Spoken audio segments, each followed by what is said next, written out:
Hello, Misa. Hi. Hi. What made you start SpiritQuest?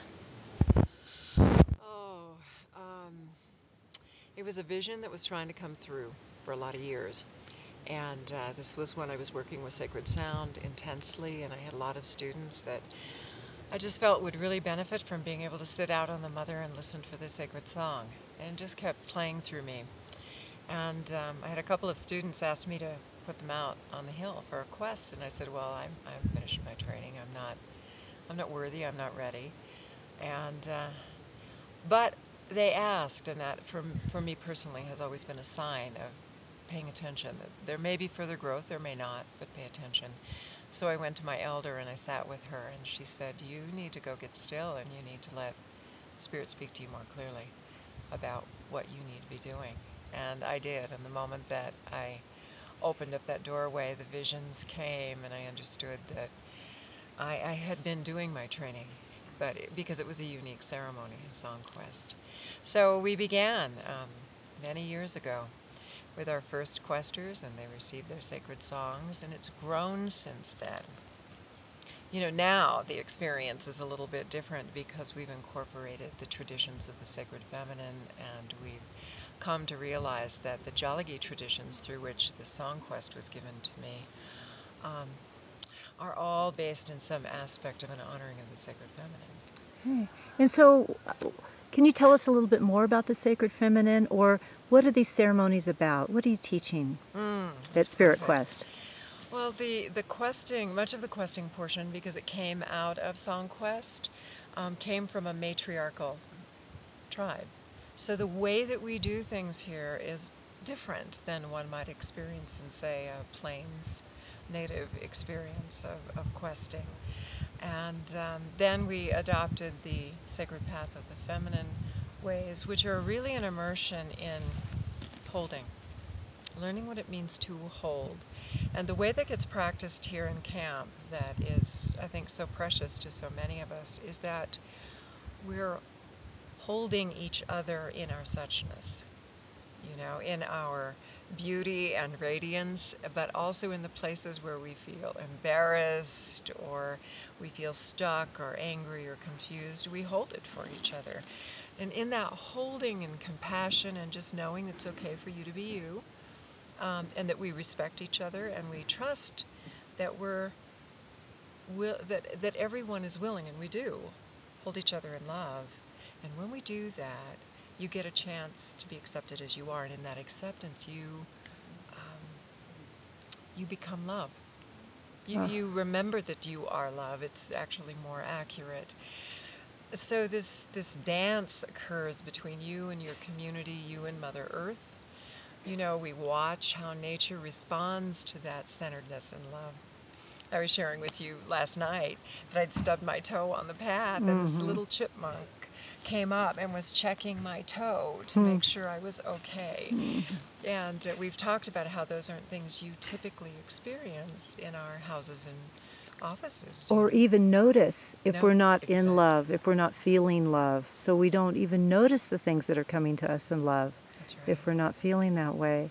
I just know that when I'm more centered in that space, that everything seems good. Exactly. I mean, things that maybe would have driven me crazy before just don't. That's right. And we tend to think sometimes in our lives it's always supposed to be easy. It's a conversation that's been coming up here at Quest a lot, and acknowledging that when you go out and fast and sit on the mother alone, it's not necessarily easy. It can be very challenging. Or tending a sacred fire at 12 to 3, you know, in the middle of the night. Sometimes that's easy, sometimes it's not. But it's learning how to hold it, all of it, in that love and stillness and compassion, which is the essence of the sacred feminine. It's the essence of the practice that we engage in here as a community and as individuals. And in that holding, that's where we awaken. And the holding is what the womb does. It's a holding space. Exactly. Exactly. Okay. That is the womb of all life. So this womb that we create at SpiritQuest is a manifestation of the primordial womb of all life. that holds everything, that we were all born from, everything, the trees, the plants, you and me, all of us were born from that womb. The light, the sound, all came from that vast, still darkness that loved us all with all of our potential, no judgment about our potential, just that we would create what we were inspired to create. And sometimes as we're in that process of creating, we bump into each other. You know, there's a little friction, or we kind of got lost, or we got directed over here. We immersed very deeply in some energy that ended up hurting ourselves or hurting others. So to heal, we return to the womb. We go back, we hold in compassion, all that fear, anger, frustration, stuckness, confusion. That's all woundedness. That's friction that longs to return home. So we call it home to that primordial womb of life that lives within us, and we hold it with love, no judgment, no intention, just love. And then we watch. And we emerge just as a child emerges from the womb.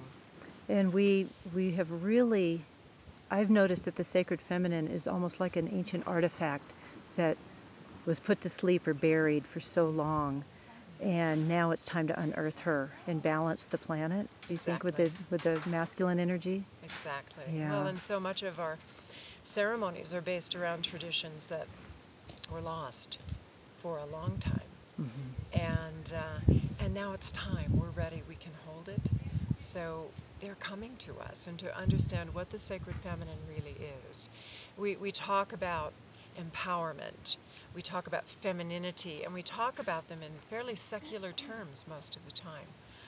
But when we give ourselves permission to sink into the essence of the energy of that stillness, when we think about the vast, vast space and how life is created in that space and the limitlessness of space in terms of how we know it, and all the potential of life that's born from it, every supernova, star, planet, sun, all of it's born from that womb.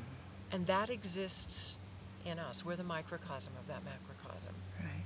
And so when we give ourselves permission to enter into that primordial space and remember it, now we understand that when life is born from that sacred feminine, from that womb, we'll call it, and they're just terms, by the way, they're just language that we use. It's far, far more expansive than a term. Then the sacred masculine emerges from that, this desire to express and to live and to be bliss and joy. It must emerge. It must. It's the potential of life longing to know itself and becoming. That all returns to the womb. So last night we talked about how you live and you create in this burst of sunlight and spark and white light and energy. And then you get kind of confused and lost, or you start to have doubts. And so we go back into the womb, back into compassion for all of it, and love, and then we're born again in that renewal. And the cycle continues over and over. Right. So what we do here is recognize what the sacred feminine is and what part of our spiritual practice it can be for all of us, men, women, children. And we honor the sacred masculine with it.